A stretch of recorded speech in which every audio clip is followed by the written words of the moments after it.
ourselves better than anybody else knows. The problem is, do we have the courage to do the things that are contrary to other people's perceptions, other people's desires, in order for us to operate authentically?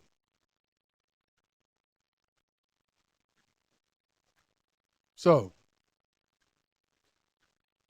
here's what happens when we lose ourselves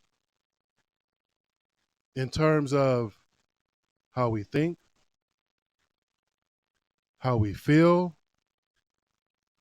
and we are simply performing based off of other people's desires and perceptions.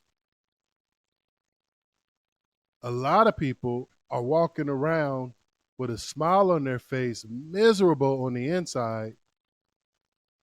And what I mean by miserable, I mean depressed, anxious, whatever it may be, all to gain acceptance.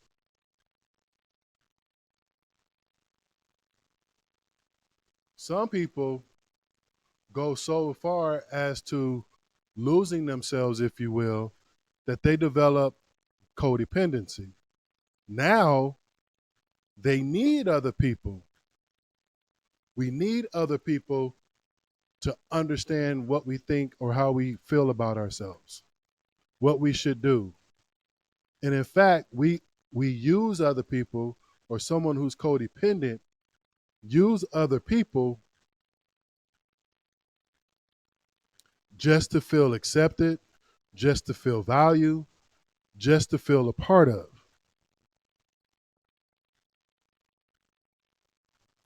So for us as men, I think oftentimes we have to operate in a box to make other people feel comfortable. Can you imagine a husband, a father, a friend?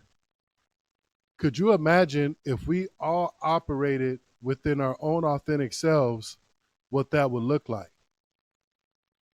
Will we follow the masses? Will we all try to be, athletes or go at the same thing?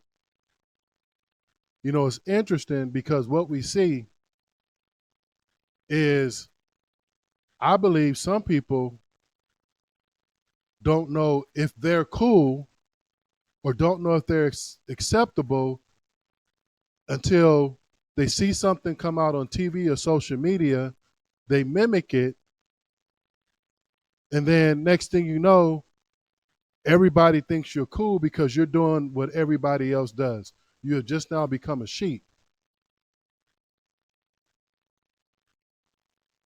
What's cool? What's popular? It's funny how from California to New York, for the most part, we have the same slang, the same fashion trends,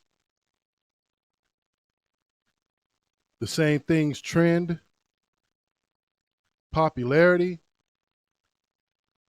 because we're all looking for something outside of ourselves to tell us who we are or who we should be.